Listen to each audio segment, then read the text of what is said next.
All right, what's up, guys? We are back with another podcast episode this week. This week, we're going over some PPA news. How do you know when it's time to buy a new paddle? And then we're going to talk about some stuff in the kitchen that I think has gone a little too far lately. Yeah. But first, we have some news and updates. Yeah, let's get into it. Most of it's probably going to be PPA this week, but I had to talk about this one because this one was very big to me. The court is finally done. Yes. The home court is finally done. It looks sweet. Giant concrete slab out there. It looks awesome. It's gigantic. It is huge. Which is what I wanted. So if anyone's curious, the dimensions I ended up doing were 65 by 35. The common recommended dimensions that I've seen is 64 by 34, but I was like, okay, I can go a little bit longer and I can go wider, so I'm going to. I actually technically could have gone up to like 68, but I was like, I just don't think there's a point. It's like, it's so big at that point. Just baller status, I guess. That would be like the only reason to do it. But I have so much internal peace now that is done. Because I'm not freaking out about my neighbors hating the construction noise, which none of them ever complained during the construction, except one neighbor who reported me. But that was like the day it started. Literally right as it started. It wasn't even about the noise at that point. I think it was more just that it was being built. Mm-hmm.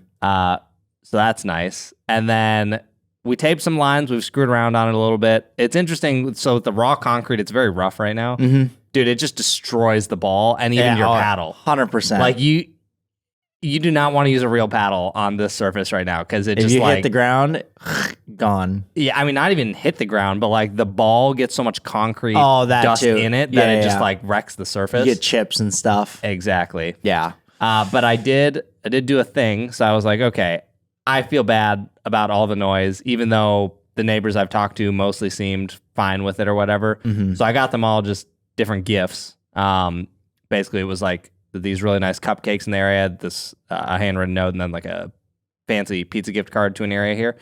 And went and gave it to all of them. And it's so funny. I mean, all of them took it very well. Yeah. But one of the neighbors was like pumped. He was like, dude, you did not have to do this. He was like, I loved watching them build that. He's like, that thing is going to be sick when you build it. He is so excited for this court to be ready. Like, this guy loves it. He doesn't even want to play pickleball. Yeah, That's he the doesn't crazy play. part. He just likes construction. Yeah, he just likes construction. And then that same night, he texted me and was like, hey, I'm having a bonfire. You want to come over? So him and I just chatted for probably like an hour.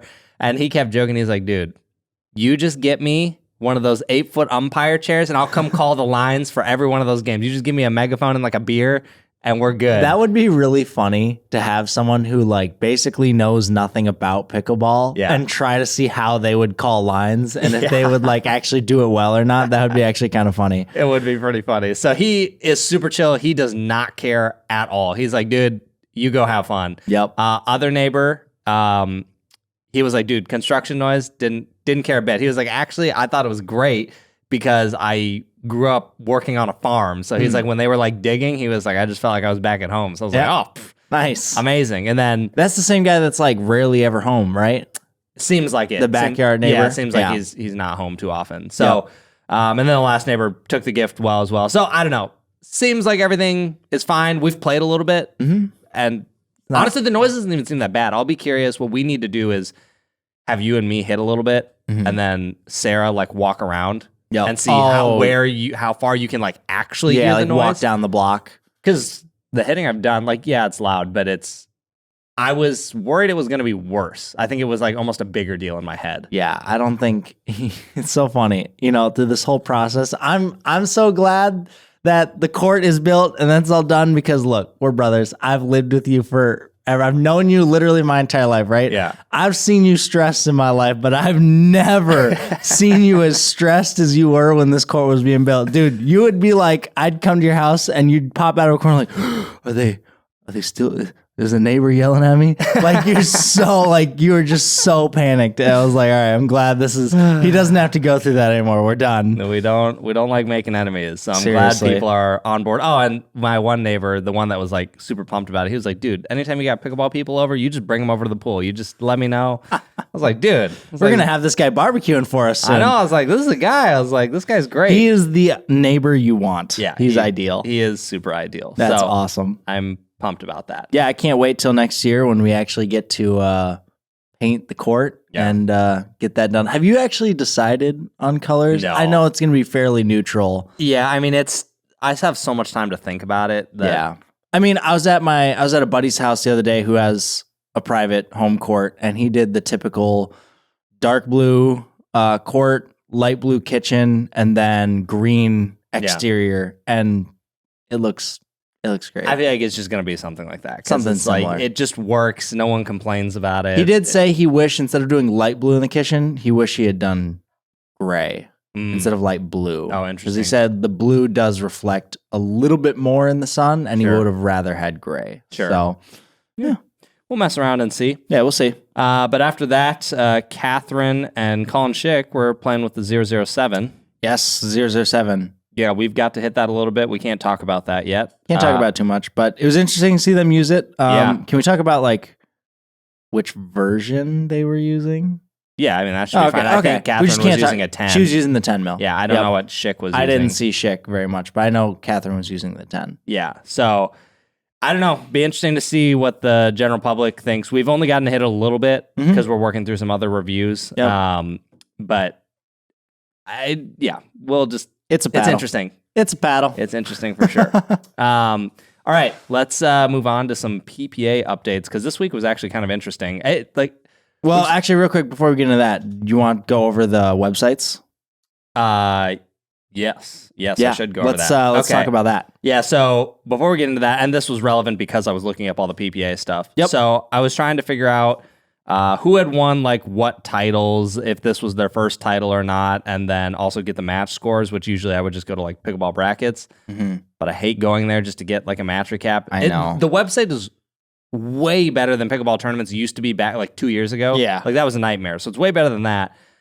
But I remember that PPAtour.com has like live scores and like all the match recaps on there. It's actually really good. Like it was very easy to filter what event I wanted way faster than Pickleball brackets. I could see everything really quick. And then pickleball.com was also useful because you can go to their player tab and you can get like stats, upcoming tournaments. It has like all their medals. It does look pretty cool. Yeah, that is pretty awesome. In terms of like sourcing information about tournaments and players, both of those combined, very nice. And it's one that I don't know if they just haven't done a good job marketing it, if I haven't paid attention. No one said, I haven't heard anything. I haven't heard anyone talk about it, but as I was going through it, I was like, oh, this is actually really handy for keeping up. It was like for in the future. Real quick, I just want to rewind 1 second to touch on something. Okay. You said that Pickleball brackets is way better than Pickleball tournaments was like 2 years ago, right? Is that just because you've grown accustomed to Pickleball brackets and you've used it enough now that you just understand the website and you're like, okay, fine? Or is it actually better? Because in my opinion, it's still trash. No, it's definitely better. I mean, I'm sure some of it is that I've gotten used to it, but one of the things that I think is a lot better than it used to be is when you look at the bracket now, having like the green bubbles that makes it easier to track before where it was just black numbers, text and lines everywhere. So I think that's a lot better. Generally, navigation just seems better. I just don't have that many complaints anymore. The organization system of the different divisions needs to get better. Please, somebody hear my cries. There's for sure things that still need to get better because like when I'm scrolling for divisions or trying to search divisions, or even one thing that still annoys me is when you search for your partner. Yeah. You have to search for it exactly how they want you to search for it, which is last name, comma, first name. Yes. If you do any other order or you miss the comma, nothing pops up. Nothing pops up. That pisses me off so much. It makes me so mad. This is not that it's perfect. It's just that back in the day, it was like, this is so atrociously awful that I would pay someone to like do this for me. I didn't actually do that, but I'm just saying. Yeah. Rhetorically, that's how. Dude, when I tried to sign up for Worlds and I was doing the Moneyball with a friend, and dude, it legitimately took me 5 or 8 minutes just to find the division to click and sign up on. Yeah, well, I could not find it. This one's even Worlds is more confusing because they have like the Champions division, or whatever, and it just, I don't know, scrolling through all that just made it a little more nightmare, annoying. But yes, no, I see what you're saying. So yeah, check out those websites, especially if you're following pro stuff. I'm sure if you're an avid profiler, you probably already knew that, and I just didn't, but thought they were great. Yeah. Another cool thing I saw happen, which we should be able to flash up a picture. I don't remember which match I was watching, but they just kind of did like a little PPA junior celebration. I don't know if it was just people who had won medals or what, but during the timeout, they had all these juniors and everyone was just kind of clapping for them. And I just think it's really good to see that area of pickleball continuing to grow. I mean, we've talked about this. Yep. As we've gone to these, more and more juniors are popping up, and like Kansas City was the first like one where I noticed like, well, this is like there's a lot of them. Yeah. It's actually getting big and they're putting some effort into it. Yep. I like seeing that they're, one, giving them some attention. Yeah. Like I think that's important. Yep. One incentivizes more people to play. Yep. More juniors to get into it. Yep. And just like we got to care about the next generation of kids. Like these kids are going to be whooping our butt in, basically, year. not even a year. Like now, it's crazy. I'm playing with one of them in like 2 weeks. Yeah. So Yep. it's crazy. No, it's crazy. I just thought it was cool to see them like getting some attention. So yeah, good job there. I think definitely. That was cool. Okay, just a few things. There are going to be spoilers. Yes. So spoilers. Now is the time to pause, turn off, skip ahead. Yep. There should be timestamps. So do your thing. That's your warning. All right. First thing, I thought this was crazy. So, dude, I've never seen this in pickleball. This is wild. Matt Wright and Federico versus the Johns. Nope. It's the second game. Johns won the first one. It's 0-10. Mm-hmm. And I believe these all happen back to back. I watched this happen, but this was, 2 days ago now. But basically, Fed gets like a warning for swearing. Technical warning. Yeah, for language or something. And then what I saw on Reddit, I have no idea if this is true or not, but it sounded like Fed was complaining about one of the Johns brothers paddles like being core crushed. Mm-hmm. And he said something like effing D-Lamb paddle or something like that. Yeah. That's currently Just what I've seen. Complaining. I have no idea if that's true or not. But anyways, I guess he said that to Matt. Like not two people, might have even said it kind of quietly. Don Stanley heard it, gave another warning. Yep. And since they had 0 points, they were also the ones serving the ball, Matt and Fed. Yep. It was Fed serving, I believe. Yeah. Or no, was it Matt? I don't know. It doesn't matter. Yeah, it doesn't matter either way. But then Don says, since they have no points to lose, the Johns gain a point and win the match. Yeah. While receiving the ball. Yeah. I think that's a first in BPA history. Yeah, I don't think or I've ever seen pickleball that. history in general. I've never seen that happen before. I didn't even know that was a thing that could happen. Dude, same. And that's an interesting topic where I don't know how you feel about this because who else was it? It was Julian Arnold. Essentially, like whispered something to himself, playing singles, like cursed to himself, or like basically no one could hear it. The ref barely heard him, and he got a technical warning for it. Do you think that like, even if you are cursing and whatnot, but if you're not screaming it to the point where everyone around you can hear it, should you still get a technical warning if just the ref can barely hear it, or is it just like let them say whatever they want to say to themselves? Well, but where's the line? Like, how are you going to be like? If you say this at 30 decibels, at 29 decibels... Yeah, you can't have a decibel rating on it. Well, that's what I'm saying is like, I feel like they have to do it where if they just hear it, they almost have to call it because what's the line of like, well, he said it quietly, but maybe just loud enough that a couple spectators over here heard or maybe a mic on... Like, I see the argument when people like, it's dumb to get caught for that. And like, if I was Julian, I'd probably also be mad. But I don't know how you could police it otherwise. It would become so subjective if you said, well, sometimes you can swear.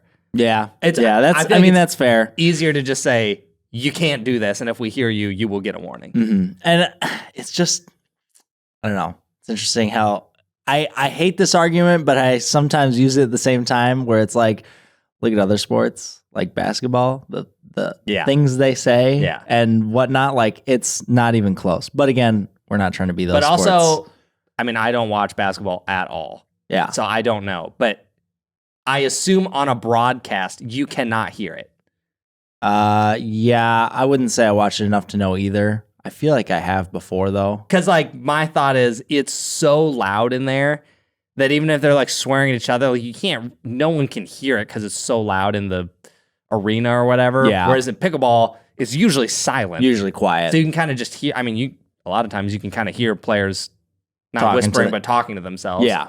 Yeah. Because, I mean, I feel like a lot of times we've been to pro tournaments and you're just like, well, I did not know this player talked this much. Like, you can never hear it on the broadcast, but you can, hear it in person. So That makes sense. I don't know. I get why they do it, but I also get the frustration from players. Oh, totally. Quang also got his first gold in singles. I forgot to grab his scoreline, but I was watching that one. Seemed like he won game one pretty easily. I think Connor Garnett was up in the second one. At least had a lead for a little bit, and it was closer. And then I walked away for literally a minute to like go grab some food. I came back and it was over. And I was like, oh, okay. I thought scoreline was 11-8, 11-9, 1-2. Both very close games. Definitely close games. Here's the thing. I've been saying this for a while. I'm not surprised that he won. Is only a matter. It was going to happen. Is only a matter of time. Is inevitable with how Quang trains. That he's going to be insane. Yeah. Like he's still. Is he 20 yet? No, he's 18. Okay. According to his profile. Yeah. So dude's not even out of his teens yet. Yeah. All right. This kid's going to be one of the best in the world for a long time. I hope. Yeah. This one was insane. Didn't get to see the match. I just saw the Instagram updates after, but I should have gone back to watch this because this blew my mind when I saw it. I feel like Leah Jansen lost to Genie Bouchard in singles, and I feel like she had to have either had something going on with her diabetes, whether it was high blood sugar or something, or like a small injury, because I'm like, there's no way. But at the same time, Leia's kind of been dropping off a cliff. I mean, I haven't seen her do a lot in singles outside of the final where she played Salome. Did she win that one? I think she... I can't remember, but within the last couple months. But I mean, I haven't seen her in a lot of deep runs lately, but maybe I just haven't been paying attention. See, this is really funny because this goes along with the meme that we saw last week from Memes of Pickleball. That was the two buttons where it was like, and the guy sweating, where it was like, okay, do I make fun of Genie Bouchard for giving up a 10-5 lead? Oh, yeah. Or do I cheer her on and say, good job for at least having a 10-5 lead yeah. on Salome? I saw that. That was pretty funny. So, yeah, dude. But I just, 4-11, 8-11, I was like, oh my gosh. I was like, I would not have expected that for a while. So, yeah. And I wish I could have seen that one. Here's the thing, though. And again, congrats to Genie Bouchard. I'm not trying to take anything away. Impressive win. Very good opponent. I expected singles at least for her to get good quicker. Like just gonna naturally translate better to singles, right? I would be way more impressed if she won a women's doubles match like this, or even a mixed doubles match. Yeah, mixed is a little different, but like do this in doubles, I'll be way more impressed. Singles, well, I mean, doubles is always. I think we all expect you to be better at singles. Totally. From coming from tennis. Like, look at Kate Fahey. Yeah, Kate Fahey was not like a top 10 tennis singles player in the world, Yeah, she's been crushing it lately. She got a gold this weekend. Also, Jeannie did lose in the bronze 5-11, 2-11 to Catherine. So there was that. But, I mean, congrats to even getting to a medal match. So, yeah, I mean, that's pretty much all we had for this weekend. Annalee didn't play singles, so the final was Kate Fahey and Brooke Buckner, which seems to just, at this point, be the, that just seems to be the people who are going to make a final at this point. Like, if Annalee's not around, or it's going to be one of them playing Annalee, it seems like. Catherine's kind of been... Yeah, she hasn't really done a lot in singles. Not I don't in know singles. If she just doesn't care as much anymore, or what the deal is. Everyone else is catching up, just like the men's game. Yep. That's kind of how it looked like dude, actually, real quick, we didn't put this in here, but... You talk about the women's doubles? Dude. Yeah, that was good. That was really good. The women's doubles match was unreal. Yeah, let me see. Goes to 5 games. Yep. Rachel Rohrbacher and Anna Bright win the first game. Yep.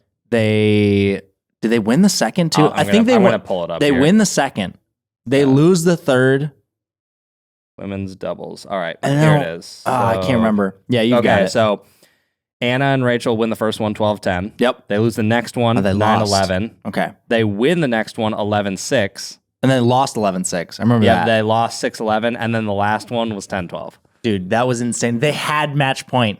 Yeah. They had match point. Yeah. Oh, and the second I saw the ball go back to the other side out, I was like, yep, it's over. They lost. I was so sad. But see, I can't even be mad at this, because this is just really good. We got what we wanted, which is good pickleball. Yes. Even if it's the same person winning, which maybe gets old. It's like, okay, well, you got to see them get pushed, and when they won, they were a lot more excited about it than I've seen them be. And I'm not even upset that it's just because, it's the same person winning. I don't want Annalie to win. That's not it. Yeah. I just actually really like Anna Bright and Rachel Rohrabacher. Yeah, I really for sure. like watching them play. Rachel Rohrabacher is one of my favorite females to watch. So I was just excited for them. I thought they were going to win it. Unfortunately, they didn't pull it out. But man, they've been doing very well. And I mean, to take it to 5, that was crazy. That's seriously one of the most entertaining matches I've watched in a long time. I mean, I saw people on just different platforms being like, yeah, this has got to be one of the best matches of the year. Oh, 100%. It was good. Yeah. It was really good. So, yeah, I think that sums it up for the PPA updates. Yep. That is all we got for PPA updates. I will just let you guys know. So let's see here. Paddles coming up. We don't have any new paddles to talk about this week. Basically, kind of what's in the queue right now is I have 2 paddles that have been out for a minute that should get reviewed this month. I'm going to record them this week, and then going to start playtesting the Rhombus again more, or the Ripple more. Mm-hmm. Get ready for whenever that comes out. And then, I mean, I don't know when 007 is going to be. Do I need to rip out the big forehand again? Try and break this other R1. I hope they don't, though. There have been people in the Discord that have been saying theirs are starting to heat up. I know John said his is, right? Yeah, John said his is about gearbox level right now. And then some people were saying the same thing as ours, where when they pressed into it, it was squishy. Mm-hmm. I have gotten updates from Duong, and he said he's at the factory. And they fixed some of the things. So that's good. We'll see what happens.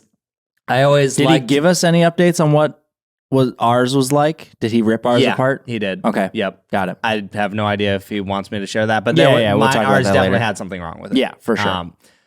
We knew that. Yeah, I mean, if you just hit it, you knew. That thing was...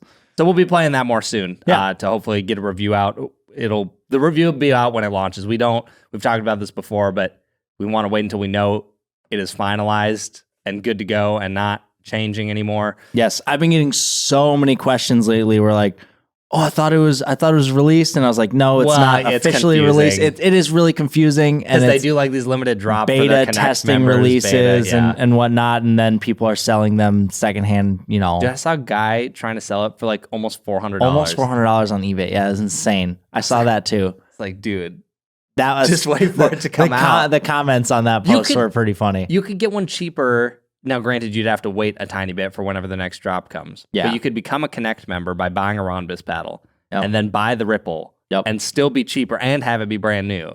Then, I don't know. Yeah, if you got money, do you? Like, somebody on that post, somebody commented and said, almost $400 for this. This is not, like, this paddle's not life-changing. This is stupid. And then somebody goes, what are you talking about? This paddle's absolutely life-changing. And then someone else comments and goes, oh, really? It's life-changing? You should have no issues giving me $1,000 for it.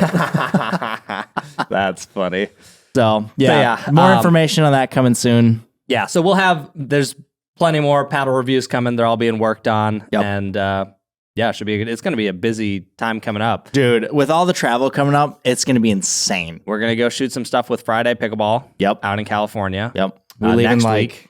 Yeah, like a week. Yeah, literally a week, actually. Yeah, literally. So a week. Then it's because the trips were planned backwards. Yes. I wish we had the Friday trip planned first and then the one with Braden. Same. Because we could have just gone straight from California to Braden's, which would have made life way more sense. So easy. Because we're going to be home for one day or 2 days maybe, and then flying out again. Anyways, that's kind of silly. Yep. So anyways, got that. Then Braden's, shooting some content with them. And then you have the next gen right after that. Literally right after. I get home and then I hop right on a plane again. So besides this 1 week that I'm spending home right now, for the next 2 weeks, I will be in Minnesota for like 2 days. Yeah. So going straight to Dallas. And then after the next gen, I stay down there for Worlds. Yep. And then I'll be there. Then you'll fly down.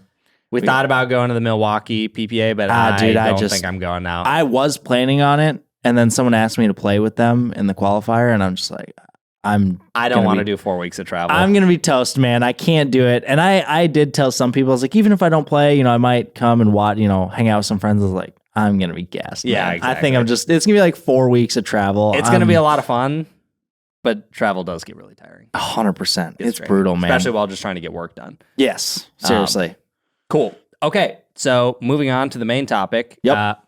We just wanted to talk about, we've had people ask this, and I thought this was a good question, which is basically, how do you know when it's time to buy a new paddle? Yeah. And there's a bunch of nuance within this where it's like, we'll get into it, but not a lot of people know when their paddle's broken. Yes. So For sure. give some insight on this. Okay, so in my opinion, the probably most common thing you're going to replace a paddle for first, usually, is spin. Yep. And there is no hard and fast rule of you need to replace your paddle every 3 weeks, a month, 3 X, months. Y, Z, yeah. Because it depends on a million different things. Right. How often do you play? How hard do you play? Like, do you play 3 hours every day, 5 times a week? It also depends. Once a week? It also depends on what type of player you are. Are you someone who just goes and plays recreationally? Yeah. Or are you someone who's drilling, training all the time, Yep. competing in tournaments like us? You know, it's way different. Like I know somebody who played with the same Gamma shard for like, and this thing, edge guard's falling off. He's gluing it and taping it. Like he used this thing for years. Yep. And he refused to switch. Yep. So it's different for everybody. Because like for me, and also when it comes to spin wearing out, it depends on what type of paddle you have. Do you have a Selkirk with spray grit, or do you have carbon with peel ply and raw carbon fiber? Yep.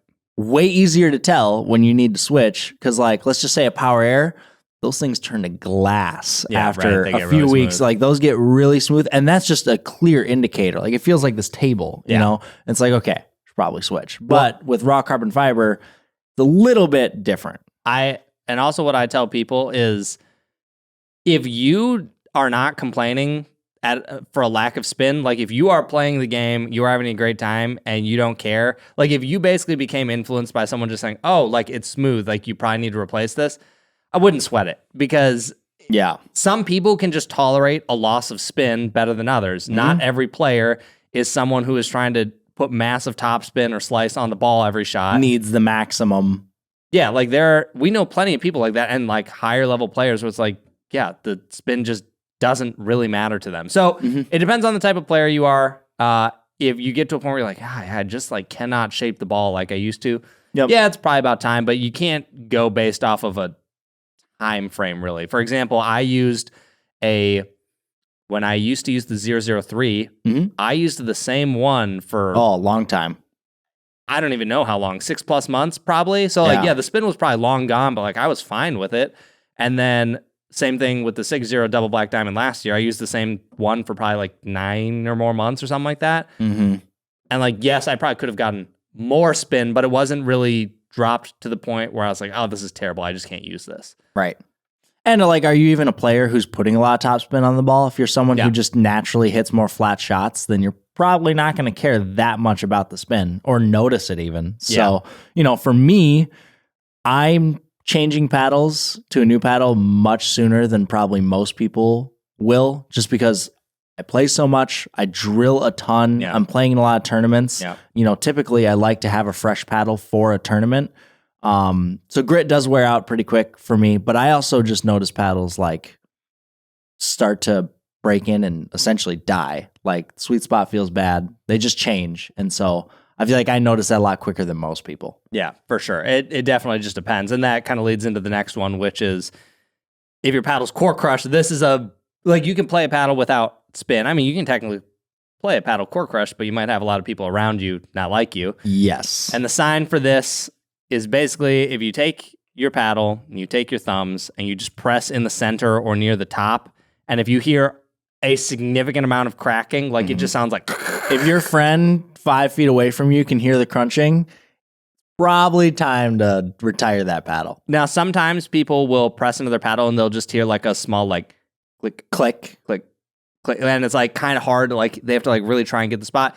That probably does mean your paddle is on the way out, but it's not completely gone yet. I've always told people when they ask me, and that's what happens, that's what I hear, I would say like, your paddle's not broken right now, but if you continue to play how you're playing in 2 weeks, maybe less, it will be real crunchy. Yeah, totally. So core crushing, I'd say, is one of the bigger reasons to replace your paddle. I mean, sometimes it feels better to the player because now you're just hitting rockets, but for everyone around you, usually the game becomes less fun. It's funny you say that because I was literally just last week playing with a friend, and couple games in, I'm playing against him, and he's playing with a filth, and I just notice some blocks and punches just rocket at me, and I'm like, okay. I know that paddle's core crushed immediately. No one else said anything. Yeah. He had no clue. Yep. Couple games later, because I just didn't care, until he hit a full-blown shoulder-high overhead right into my fingers. Yeah. I literally thought my fingers were broken. I couldn't feel my hand. I couldn't It was move. also cold. It was also cold, and it was Dura. Yeah. I was like, okay, I need to tell him. Yeah. And he has another paddle with him. So I was Sure. like, so I told him, I was like, dude, I can tell you right now that paddle is broken. Yeah. And he was like, what are you talking about? And I grab it, and dude, it was I barely pushed on it, and just the loudest crunching I've ever heard. And then he switches to one that's not broken and immediately goes, I don't like this one as much. Yeah. I'm like, yeah, no kidding. You don't like it. You can't hit rockets with it. Everyone likes playing with a core crushed paddle. No one likes playing against a core crushed paddle. Exactly. So core crushing, that's a big one. And a lot of times, if you're still within your warranty period, you can usually claim a warranty for that. Yep. So yeah, just keep that in mind. Another one, people always say, like, if you shake your paddle and it kind of sounds like a maraca, people are like, oh, my paddle's broken. Mm-hmm. You shouldn't have to worry about this either. A lot of times it seems to just be loose glue. Yep. There like potentially could even be little bits of like core pieces that maybe broke off like during some compression or other things, but largely it's glue. Or not even if it's just glue, but it just doesn't impact anything. It really doesn't. It's funny. Someone just recently I was playing with shook their paddle because we were talking about core crush paddles. And he goes, yeah, like mine, and starts shaking it. And I was like, no, that's not core crushed. Yeah. That is like, there's literally nothing wrong with that other than it just being, it makes a noise. It might be annoying to you. Yeah. Like it literally just makes a noise. So that's also a big misconception is people will shake their paddles and think, oh man, it's broken already. Yep. I've had paddles that sound so loud when I shake it, but it has no effect on how it plays. So like I get a lot of people get that confused. It is annoying. I get it. Like a lot of people don't like that and refuse to play with a paddle like that. And to be clear, we're not saying that paddle should be that way or consumers should just put up with that. Mm-hmm. But it's more of like no, you can play with this paddle and it's totally fine performance-wise, but companies should still do a better job and not have paddles doing that. Yes, I totally agree. It should not be something that's a standard and we should just get used to it, like deal with it. But if you're really concerned, like you need to switch, you don't. Like the paddle's okay to play with. It's not broken. It's just some loose glue. Yep, I've played with plenty that have sounded like a maraca. Not going to be a problem. Yep. As long as you can tolerate it yourself, no worries there. Mm-hmm. Next up would be loose edge guard. You can play with a loose edge guard, but you usually do lose some performance. I feel like usually your sweet spot starts to feel worse, that you're going to start having more dead spots or the paddle just doesn't feel like it returns as much energy. Yep.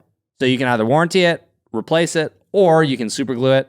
I've done that to paddles before. I've super glued it before. Yeah. And one thing I've noticed with like, depending on how loose it is, like if it's just a little bit where you can just barely like lift up the edge guard, it's not that bad. But I've had some where I'm like, I can basically peel the edge guard off over the edge and then pop it back. Like OG Hyperion. Yeah, it was like that. Yeah, that one was really bad. And I've had other paddles like that. And like you notice a feel difference. Like it like vibrates and like will rattle the edge guard. Yeah, because it's not really connected. You know, the ball's hitting the face and the edge guard's not connected. It's going to shake. Yeah. And you're going to feel a rattle. So that's really annoying. But yeah, you can warranty it, glue it.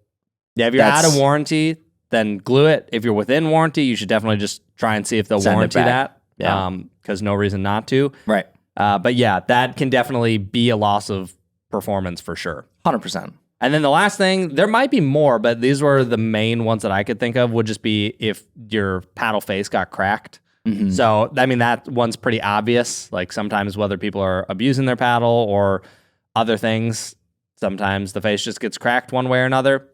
You could probably still play with it, though some tournaments will tell you can't. Mm-hmm. So just keep that in mind. But yeah, probably a decent sign you should replace the paddle. Yeah, definitely. And again, all of this is going to come back to, are you more of a casual player? Are you a really serious player? Because if you're more casual, like some of these things you're just not going to care about. Yeah, I was going to say some of these issues like will mean nothing to you if you're just someone who goes to the park, plays open play with people. Maybe you play Lifetime. Like if you're just a really casual person or you just play with your friends and no one cares, it probably isn't going to mean much to you. Yeah. But for someone like us, if you're going to tournaments a lot, these things do matter.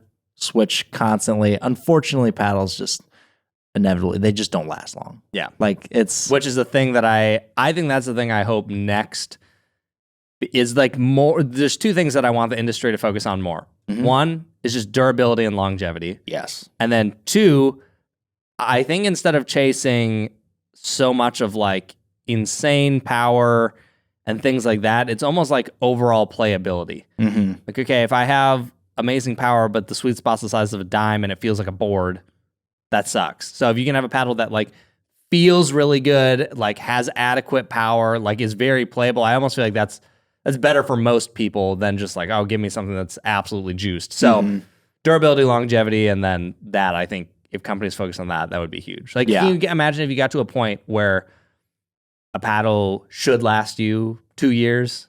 Like core, everything. Like, you know, it's almost like a tennis racket where it just lasts you a very long time. Well, dude, yeah. And speaking of like, I know people who are like, dude, I've had tennis rackets for 10, 15 years. I mean, I literally have my Aero Battle Lot from probably 15 years ago. Yeah. And I mean, look at other sports. Like, I mean, in baseball, bats break, but people have had bats for 20 plus years, gloves for 30 years.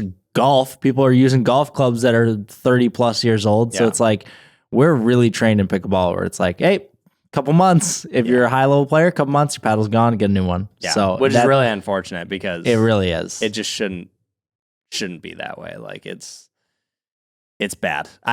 Whether it becomes a thing like reload where that is the route we go or something else, something needs to shift in pickleball where paddles just have a better lifespan as a whole. And I feel like for that to happen, I think there's going to need to be like a shift in regulation where more materials are opened up that people can use. Cause like using a plastic core it's plastic. Exactly. Like, what do you expect to happen to it? It's plastic.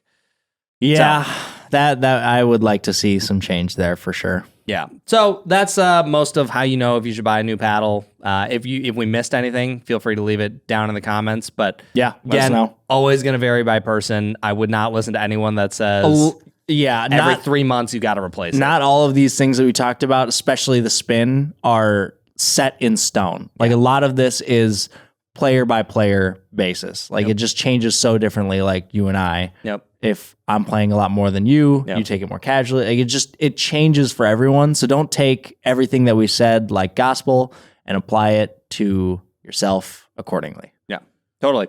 All right, we've made it to the kitchen. And this week I wanted to talk about the like Gen 1, Gen 2, Gen 1.5, Gen 3. Yeah. All these different like titles that came up. This whole podcast is just clearing things up. Yeah, I guess so. So I can't remember, but I want to say that I was the first person that used the term Gen 2. Mm-hmm. I can't remember. But regardless of if I was first or not, that doesn't even matter. That's not the point of this. Yep. The point is that at the time when I started using that like term, I was saying it to like differentiate how big of an upgrade technology, like a thermoformed paddle felt compared to a Gen 1 raw carbon fiber. Because like the trend that I saw at the time was, okay, all these raw carbon fiber paddles are coming out now. So like none of them existed. Then a bunch of them started existing like after the Yolas came out. Mm-hmm. And then like the Carbon 1X, the Legacy, all of these came out. But I think the Carbon was the first one I reviewed, I believe. And so me calling it Gen 2 at the time was kind of just it was two things. One, to denote kind of like, here's how it's built. Yep. Which was thermoforming, which we barely understood back then. I still feel like, honestly, a lot of people don't understand it, including myself. Unless I'm in the factory, I'm sure there's multiple ways people are doing this. It's not all the same. Mm-hmm. So on and so on. And it was just to be like, hey, this is a big upgrade. And also, here's how it's built. Was kind of what Gen 2 meant. Yeah. Here's how you can differentiate it from all of these other raw carbon fiber paddles that are on the market. So then we basically had Gen 1, Gen 2, and then when the Vatic Prism came out, it was like, here's Gen 1.5 because it has foam but no mixed carbon fiber. Yeah.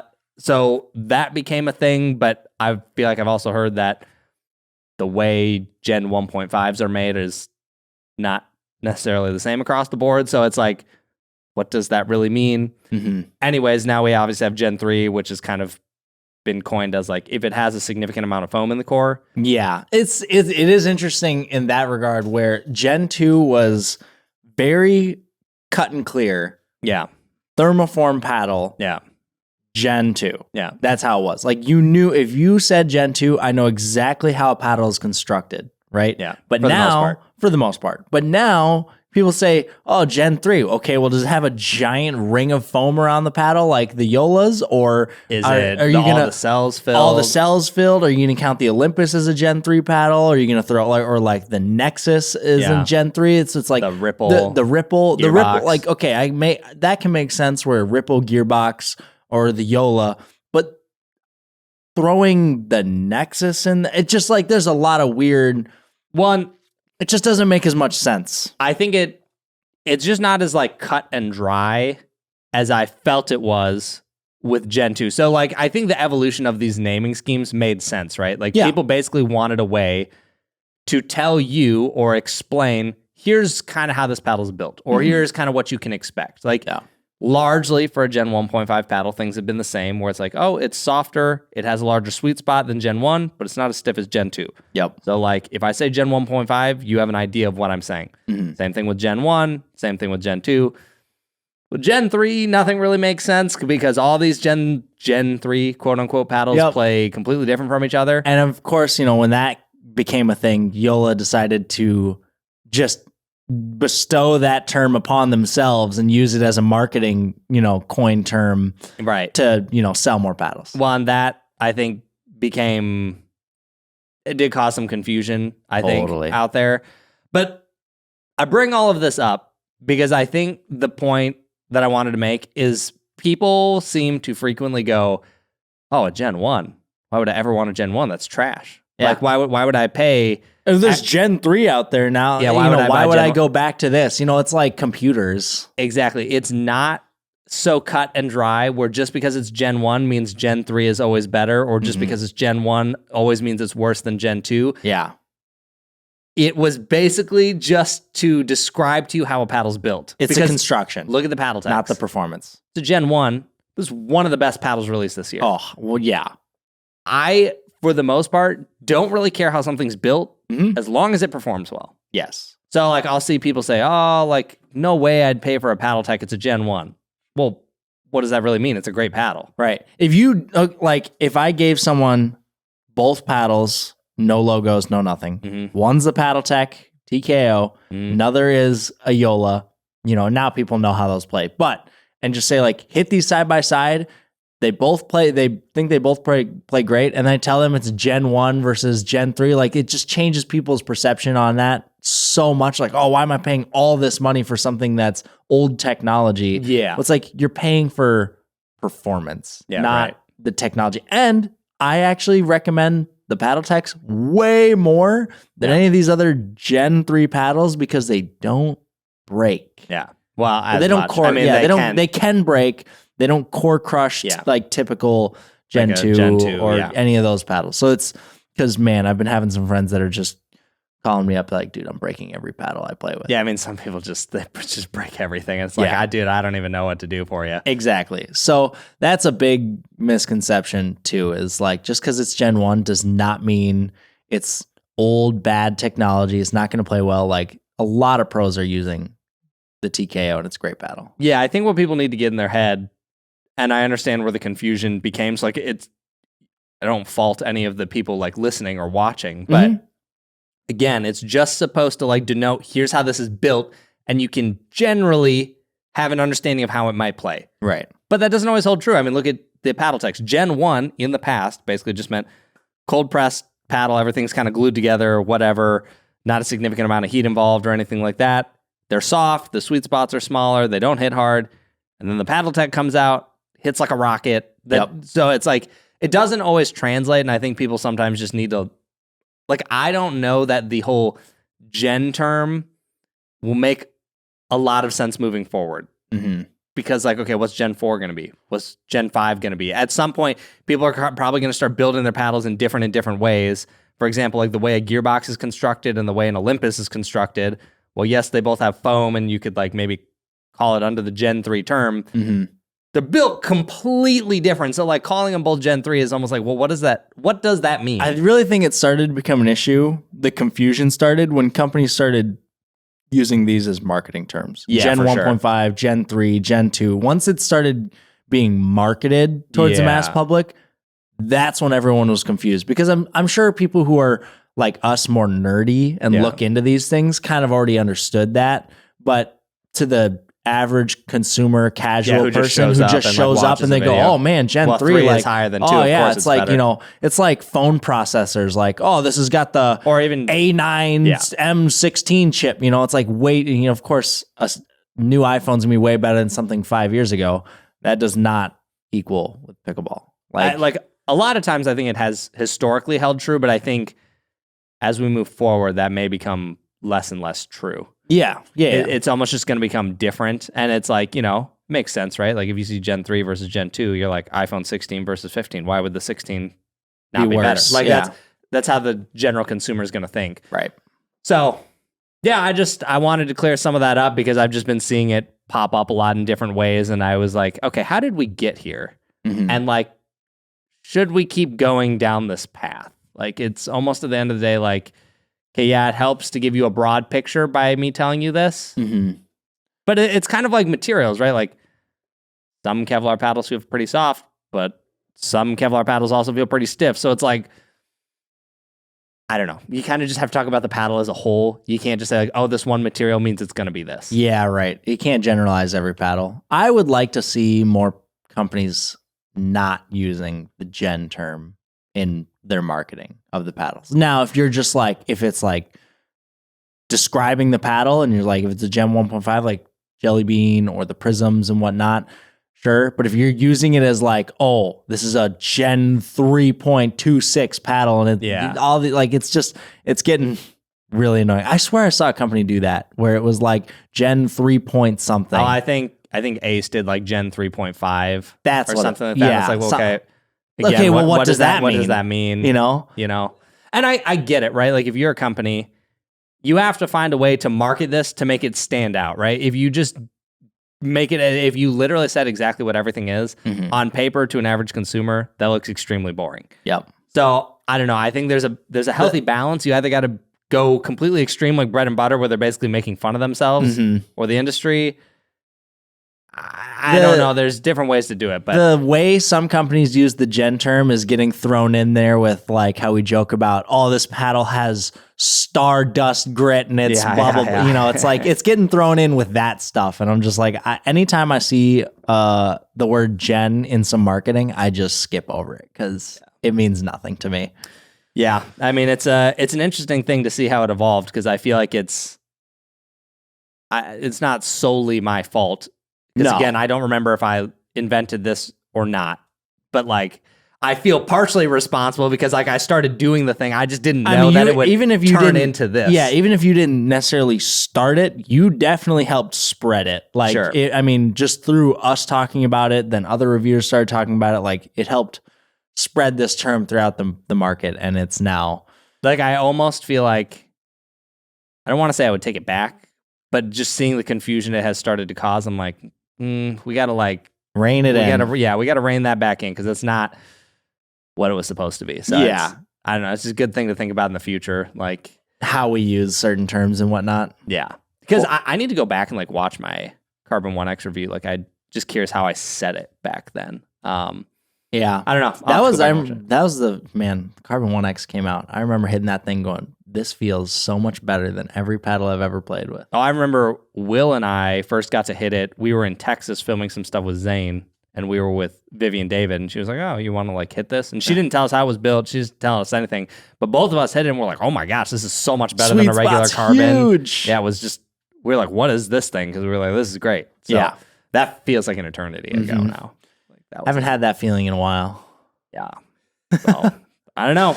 But anything else from you? I think that's pretty much all I got. Not too much. I just wanted to say, like we talked about earlier in the podcast, we're going to be traveling a bunch. We're going to, besides the videos that we're filming with some other YouTubers when we're at Worlds and whatnot, if you see us, come say hi. We love chatting with people. I really like getting to meet a lot of people. It's actually a funny story. Recently, I was at the mall with a friend of mine, and I was helping him buy a watch. I'm really into watches. This story. and we're at the counter, and me and him are kind of chatting about pickleball. And this lady who's helping us, she goes, "Do you play pickleball?" And I was like, "Oh yeah." I was like, "I play a lot of pickleball. I kind of, it's kind of essentially what I do for work." And she goes, "Wait a second, do you film videos?" And I go, "Yes, I do." And she goes, "I knew it was you. I watch your videos all the time." Yeah. And so it's funny that just like I'm kind of got recognized out in the middle of nowhere. So I just thought that was funny. So I really enjoy chatting, meeting new people all over. So at Worlds, if you see us, please come say hi. Yeah, definitely come say hi. Also, Isaac and I will be playing that together. So Yes, that'll be... we are playing together. You guys already know. You already know Isaac's on the right. You already know we're putting him on the right. Oh, There's man. no choice. We'll see. We'll see how long that lasts. The whole tournament. The whole 0-2 that will go is how long it's going to last. Yeah, we're in the 5-0 division, so we'll see. We'll see if he can hang. Yeah, I'm excited. It's going to be a lot of fun. I'm playing 3 men's events for that tournament. I'm playing 6 events in 2 tournaments, like back to back. I'm playing the next gen, which is men's mixed singles, and then I go to immediately after I go to Worlds, and then I play men's qualifier, men's money ball, and then men's 5-0. Playing so many events. I'm going to be fried. Yeah, it's going to be a lot. I thought about playing mixed and maybe singles at Worlds, and I was like, okay, I can't do 5. I cannot do 5 events. I'm still trying to figure out if I'm going to play mixed or not. I have to find someone, so I don't know who I would. I was going to say, if there is anyone who wants to play with mixed with me, reach out on Instagram, and I'm still interested in potentially playing mixed at Worlds. So yeah, that's my thing. Is I'm like, okay, I kind of want to play mixed, but I'm like, I could just go home on Sunday. So I'm like, I don't know. If I find someone to play mixed with, maybe. If I can find somebody within. Well, that's the thing is I'm like, I got to find someone within like 2 days because I really need to book my flight. We don't have much time. So if I can find someone, if someone wants to reach out to me and really wants to play mixed with me in the next like 2-ish days, shoot your shot now because it might be too late. Yeah. So, yeah. Anyways, that's all I got. We'll catch you guys next week. And, thanks for listening. Yeah. See you later. Later. Bye.